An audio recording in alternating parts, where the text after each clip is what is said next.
Hello everyone, welcome to a new video. This video will be more of a tutorial for either players that just got back and they don't really know what's what anymore, or more importantly for new players that have no idea what building does what.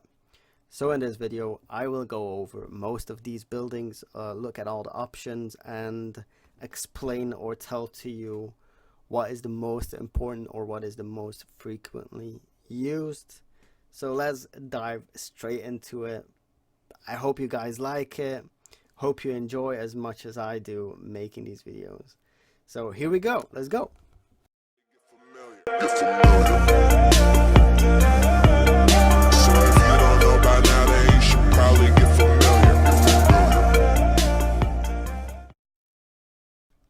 Let us begin with the defense lab. So let's go over tab by tab. Let's start just with turrets. The most important turret at the moment is the lead storm. It's a beast. I think the range at max level is 600. You can see the damage per second. The reason why it's so good is because it attacks 5 units at once. Crazy good. I suggest to get it. Personally, I have it myself. Every side there's 1 or 2.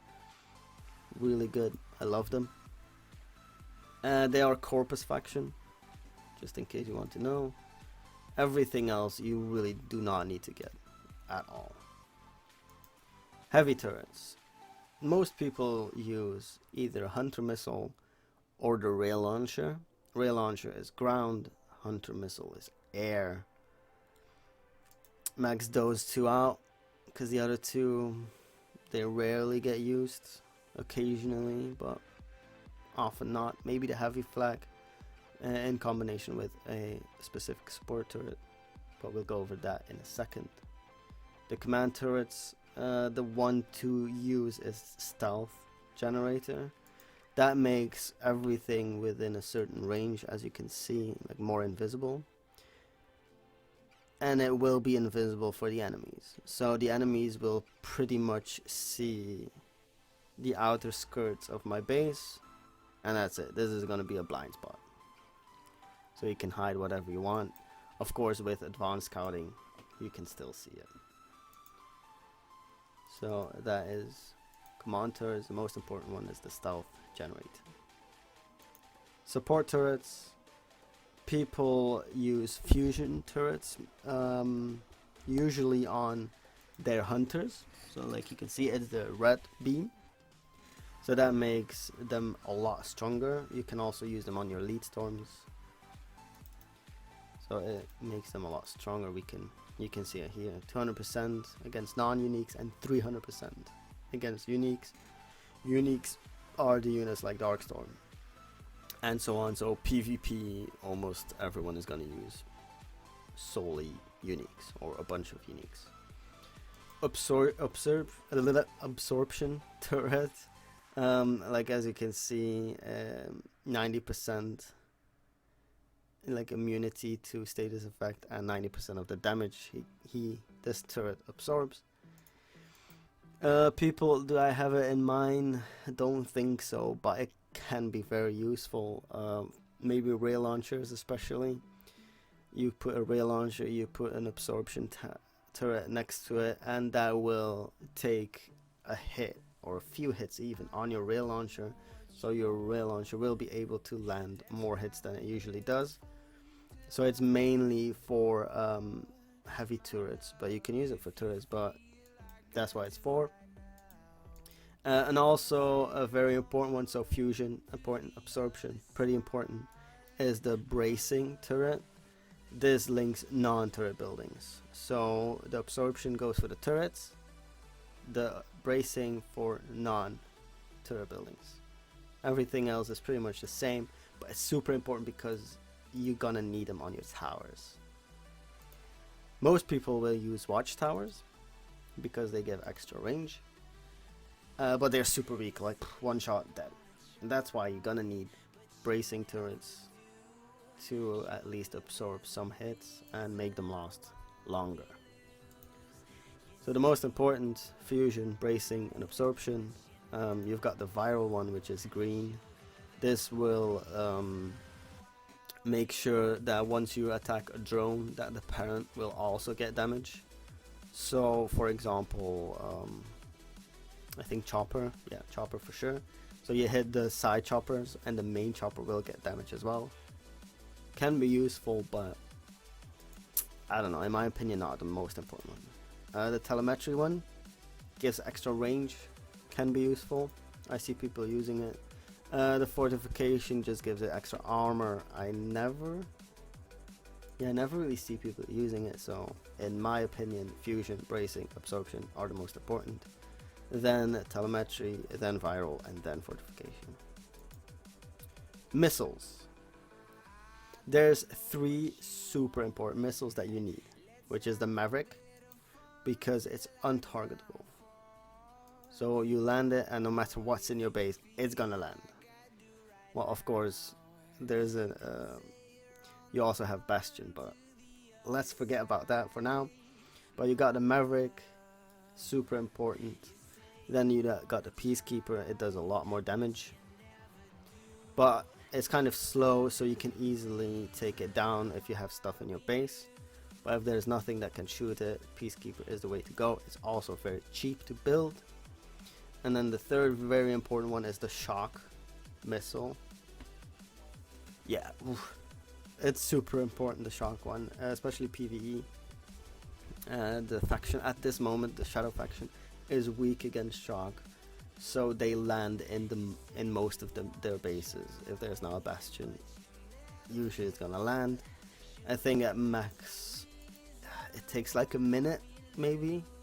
So once it lands, everything in that radius is shocked for like a minute. It's super important. Then a few useful ones are the Bullseye. It's very small, but it's good damage, and it's untargetable, so it's gonna land. And another one is the Deadeye. Similar, small radius, so it's a small blast, but is high damage. And this one you can also shoot down. So you have like a recap. Let's do a recap. You got the Maverick, important. And then you got a Peacekeeper. So Maverick untargetable, Peacekeeper targetable. Same with Bullseye, untargetable, Deadeye targetable, but they are pretty small impact. And the Shock, super important. Shock. Love it. Defense rockets, most people are gonna use the Achilles because it's very strong against uniques. It does a lot of damage against uniques. You put them in your missile silos, rocket silos. Set rocket type, then you pick the Achilles, load turrets, load rockets, and done. And I think that is it for the defense lab. Yes, that's it for the defense lab. So this is my go-to defense rocket. I don't really see other people use something else. But yeah, you can experiment if you want. This was the section on the defense lab. Next up, you have 3 main buildings to upgrade your units, which is the Hangar for your air, the tech center for your tanks, and the academy for your infantry. So let's just pick one, like Hangar, whatever. Then in the beginning is all you can see all your uniques. So there's all the uniques. And then you see, well, it's gonna be Gen 4 soon, then Gen 3, Gen 2, but there's apparently no planes in Gen 2.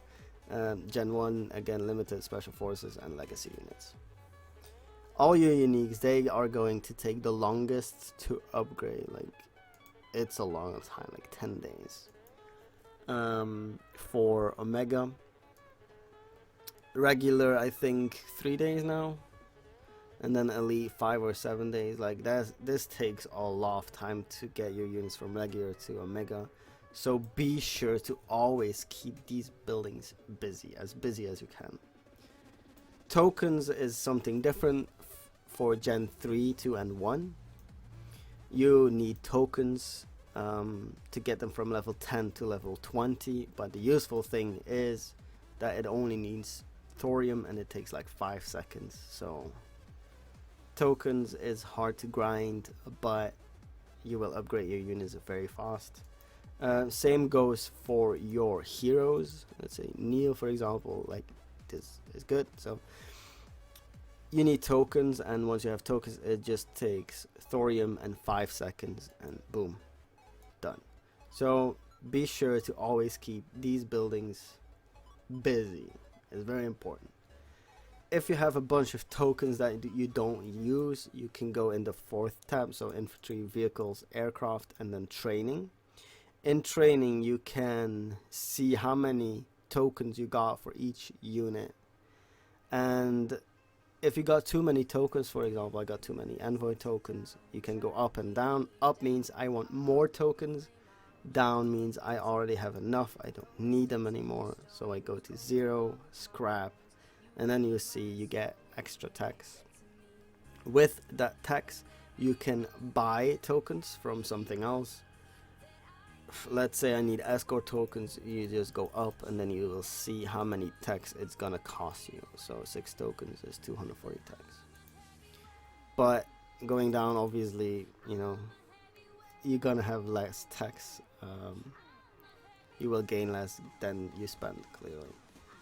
So if you need tokens and you want to know how many tokens you got, just go to training, sell, and buy tokens with tax. And that was that for the upgrading of units. Then you also, of course, got 3 buildings. So to build all your units, which is the war factory for your tanks, the barracks for your infantry, and there we go, airfield for your planes. So let's go to the war factory just to see. Again, same organization, uniques, Gen 4, Gen 3, Gen 2, Gen 1, limited, special forces, and legacy. Then you got a bunch of numbers, but let's see. Okay, this is perfect. So Gen 3, for example, the tracker, the first number says how many you got. So I built 3. This is how many you built. This is how many you can build, so I can build 6 of them. And the last number is the amount of number you would need for them to be unlimited. So that's 75, meaning in the event to get tracker, I was pretty lazy and I didn't get enough like capacity upgrade to get the max. Let's go next to that, the excavator. You see I can build a max amount of excavators. So again, first number, how many you built, second number, how many you can build, and third number is the amount of number you would need to get a limited amount of units. What else can we see? So the same for infantry, vehicle, and air, and then you got the 4th tab, which is scrap, dismiss. So this is where you want to get rid of all the units that you've built but you don't want. In time, there's going to be a point where your capacity is filled, and then you need to scrap old units that you don't use anymore. So let's say, I use this. So let's see, legacy unit. I don't use this stupid rifleman. You go to scrap dismiss, you click it, then you will see, and this is how much you get. So I get a bit of metal, a bit of oil, and then you press scrap all. Are you sure? Yep. Bye bye. See, 2 less. This can be important because you need capacity. It can also help you get a bit of thorium. So let's say this caretaker, it gives me 12.5k thor. So that was it on the production buildings. Next up is your workshop. It's not too high level for me because it's not super important for me to level up. In this building you will be able to put tech on your units. So let's take a unit, Darkstone, for example. You click an open spot, a new design, or your existing design. You can name it what you want. If I want to do it Darkstorm is beast, I don't know, whatever. You can name it whatever you want, it doesn't matter, no one is going to see it. And then you can equip the tech that you have. Notice that in the beginning you're not going to have much tech, and Kicks is very slow in giving out tech for uniques. I don't know why, but they do. But you can, as you can see, you pick one, you can level it up, but here it's already maxed. So maybe let's get another unit to show it better. Let's take the controller. This is the newest unit. So as your unit levels up, you will be able to have more capacity to get more tech on your unit. I'm not 100% sure, maybe it's level 4, level 5, so 1 to 3 or 4. You have 500 capacity, 4, 5, whatever, to like 8 or something, or 9 even. You'll have 1,000, and then when it's maxed level 10, you will have 1,500. Every component is 500 capacity. So at the moment, 1,000 capacity, I can fit 2 components. Then let's see, there's 3 components. So this is the bronze one, this is the silver, and this is the gold. And in this case, you have, this is for your drones itself. You can use a shock or a fire extra, but that all doesn't matter at this moment. But as you can see, this one, for example, is only level 2. You can upgrade it. In this example, it takes a day to upgrade. You click upgrade and then it goes to 6, and that's good, it's maxed, and you can go over to the next. Same here, same here. So once the unit is maxed out, level 10, you will be able to add 3 components, and that is really gonna make your unit so much stronger than it already is. So don't forget to check out your workshop and see what you got, what you can put in. At this moment, the workshop is pretty organized. So first you have all your uniques. Then you got the generations. So Gen 4, Gen 3, Gen 2, Gen 1. Then you got your limited, and you got your special forces and legacy units. That's all junk. Legacy, no one uses it anymore. But in the good old days, let's see, Dina. That was a lot of components. But the good thing here was that it only takes, like, some technology only takes 5 seconds, but gonna need thorium to do it. So again, make sure to check out your workshop. It's gonna help a lot. Like, it makes your units a lot stronger. As you level it up, you can also replicate, but my level is not too high yet. I can only replicate generation 1, and probably not all of them yet, only the noob and the silver version, and that's all. You can do research. That's kind of new for me, but okay. Oh, that's pretty cool. So you can see where everything stands, which is pretty cool. This is more organized than before, so you click a unit and you can see what's up. So let's see here. Apparently I've got almost everything maxed except this one. So this is more organized to do. So again, just click research and done. So again, very important, check out your workshop, and let's move on. We did the most important things, I believe. Maybe let's go over the command center. When you click on it, there's a bunch of stuff you can do. Relocate base means that you can go to another sector, either to move there or to attack there. Base upgrades, this is for when you have gold, you got too much gold or whatever. You can buy this, but don't do that, that's a pure waste. And then there's base upgrades. So you got the compression of your oil and metal, which is very useful. And then you can expand your borders if you plan on being like super number one in PvP, then yeah, you kind of need your borders to be maxed out. And then to be fancy, you can also cool. So for example, I'm Sentinel, so I can change my base into the Sentinel base.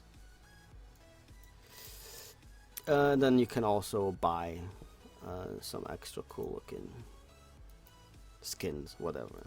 Not very useful, but yeah, that's what you can do in the base upgrade store.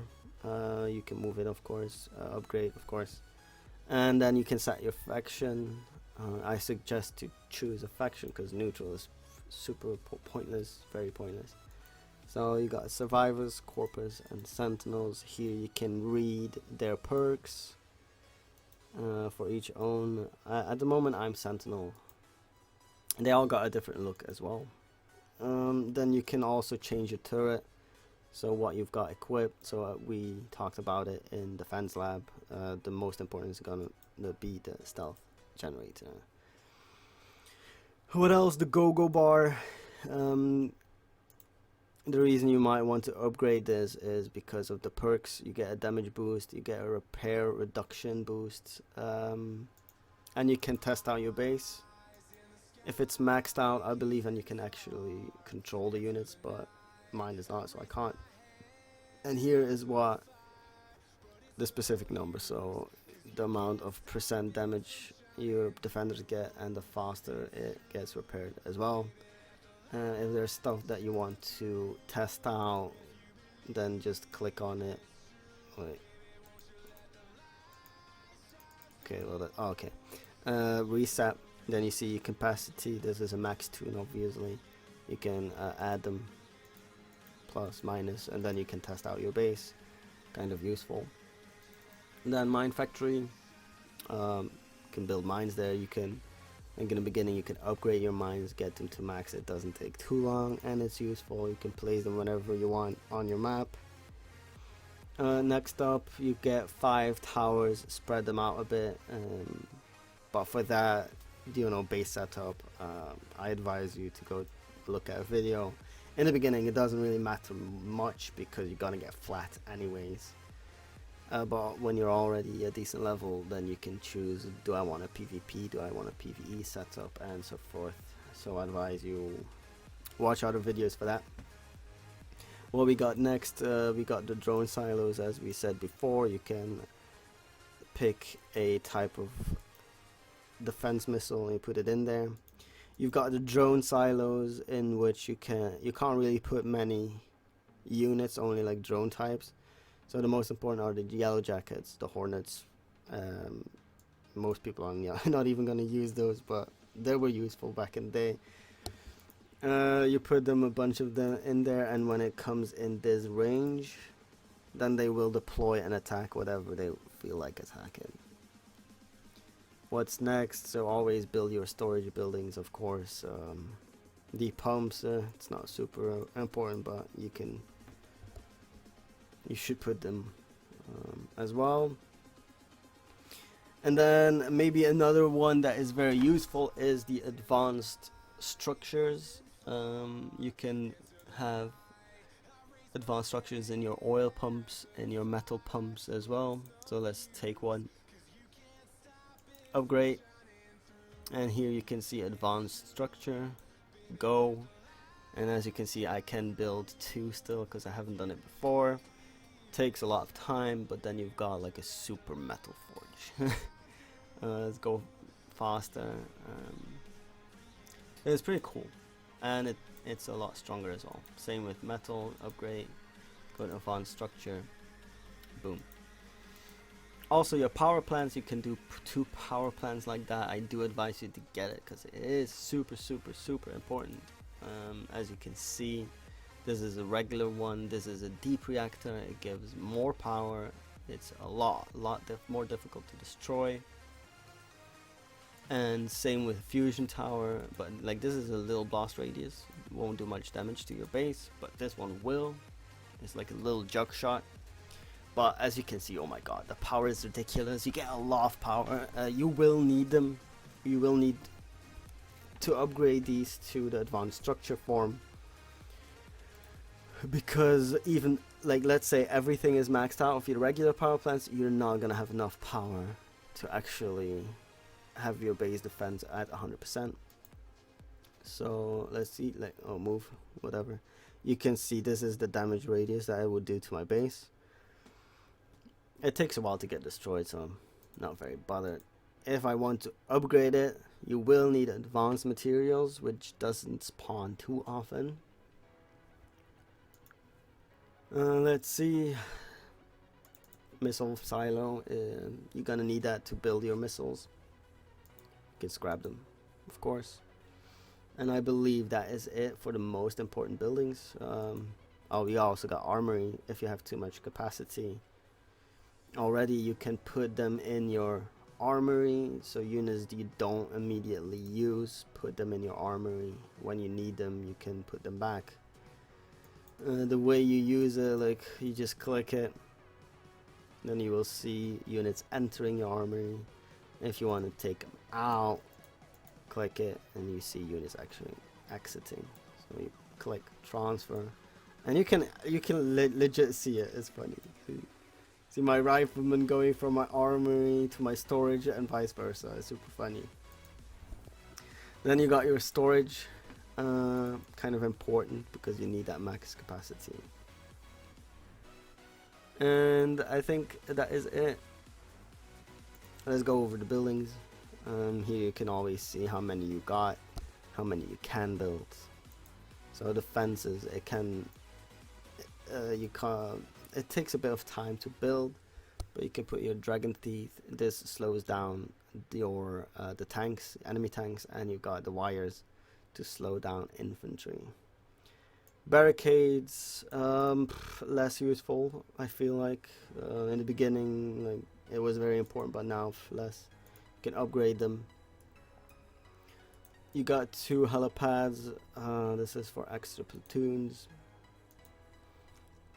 And I think that's it. That was it on a quick review of most, if not all, of the buildings in your base. Unfortunately, we came to the end of the video. Aw, yeah, I should have like an audience saying "aw" in the background, but we don't. I hope this was useful and it helped new players understand everything more, or maybe what to focus on. So yeah, I hope it was helpful. Please like, please subscribe, it helps me a bunch, and I love all of you, I really do. So I see you people next time. Good luck, commanders. Brother, it's caught in the crossfire. It's caught in the crossfire.